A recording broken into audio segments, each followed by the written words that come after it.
Welcome back, ladies and gentlemen. Force here with game number 2 between MarineKing and PartinG. This time we are on Tal'Darim Altar. PartinG, our red Protoss player, spawning in the lower left-hand spawn position, and the blue Terran player and winner of last game, MarineKing, spawning in the lower right-hand position. Again, this is game number 2. MarineKing ends up winning the first game. We saw PartinG attempt to move out with some early aggression. He was pretty much just sitting with gateway units plus a few immortals. Now, MarineKing was able to really prevent PartinG from doing any damage at all during that push. I think PartinG maybe killed off a couple of SCVs and a bunker, but that was pretty much it. After that, MarineKing with his Stimpack research, also I believe he had a combat shield coming on through and some medevacs, moved out with a counterattack, was able to sneak his way right into PartinG's main after some pretty much tricky maneuvering. I basically danced the forces of PartinG on the low ground and the high ground, forcing him to split up his army.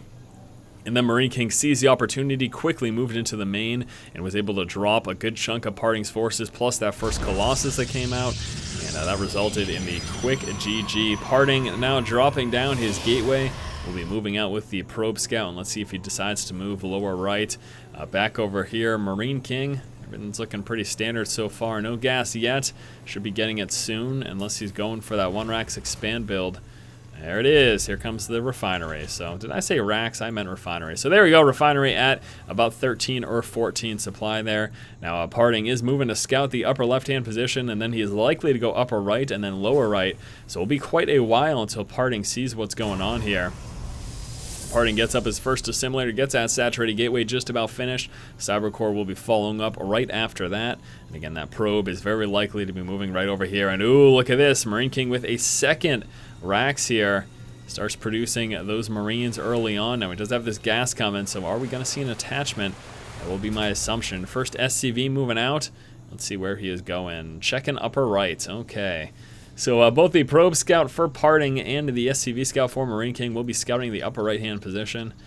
And again, PartinG, by the time he gets his scout on down, he's going to be encountering this first Marine. Now, we do have a reactor coming on that first Arax Marine. Again, typing up some stuff, random stuff there.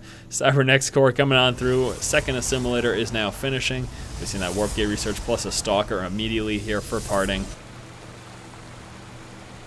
Marine moving on forward, and is he on a patrol route? No, he's just going to sit idly right here. That's a nice position for him. He's got some good coverage there. He's trying to find the right spot. He's like, Marine, I don't know where to put you. I really have no idea. Now, at this point, PartinG knows exactly where MarineKing is because, well, look, he's scouted these two positions. He knows he's here, so this by default means MarineKing is down there. He will be trying to circumvent the front to try to sneak on by, but again, this Marine is well in his proper place. And let's see if he can stop the scout. Yeah, prevents the probe scout from checking those racks with those attachments. And yeah, he really wants to see what's going on in there. Tries to force himself in to see if there's an expansion. He sees that there is none building, but for all he knows, there could be one building in the main.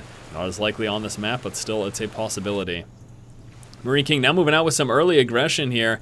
As you can see, he does have the concussive shell research coming on through for those Marauders, allowing him to kite those Zealots and prevent Stalkers from running away. That's what they're going to be used for here in the early game.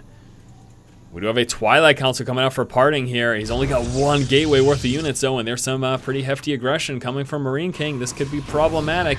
SCV Scout tries to move in from MarineKing, doesn't get much at all. Just scouts that Stalker, and really that's about it. But here we go. Push moving forward. Another SCV right over here. Stalkers are going to be forced back. He does not quite have enough forces. Continuing to chrono boost out some Stalkers here. Continuous reinforcements moving across the map for MarineKing, and he has got quite a hefty army. Concussive shell research now done. Should be able to keep that Zealot away, prevent him from doing much damage at all. Also stop these Stalkers from running away. This is scary here for PartinG. He has lost a bulk of his force, which is very small as is. 4 army supplies opposed to 19, and MarineKing getting ready to push. Twilight Council coming out with that blink research. I don't think that's going to get here in time, though. MarineKing moves forward, goes straight for the pylon here.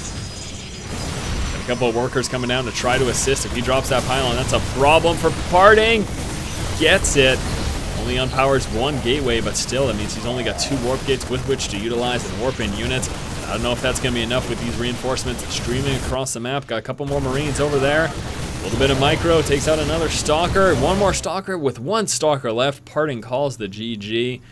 I think he was just about to be able to warp in another unit or two, but really, what is that going to do? You warp in, what, a Zealot and a Stalker, 2 Stalkers? All of these forces right here would quite easily take care of any combination that these 2 warp gates could drop. The 3rd warp gate not being powered certainly did not help PartinG at all, cutting down his production by a 1/3. And then, of course, we had the fact that he went up to a quick Twilight Council, which obviously, in hindsight, was a mistake. But he didn't know about this aggression, so how could you blame him? All right, guys, that goes the series going to MarineKing here. Yeah, I was doing an awful job of wrapping that up, so I just cut it short. Thank you guys so much for watching this series here between MarineKing and PartinG, again, from MLG Winter. Please let me know in the comments below if you'd like me to continue to get some more games from MLG Winter commentated, or should I move on to some of the recent smaller tournaments and or ladder games that are also available. Thanks again, guys, for watching. Hopefully you enjoyed this series. If you like the content, please subscribe, keep watching, and keep owning.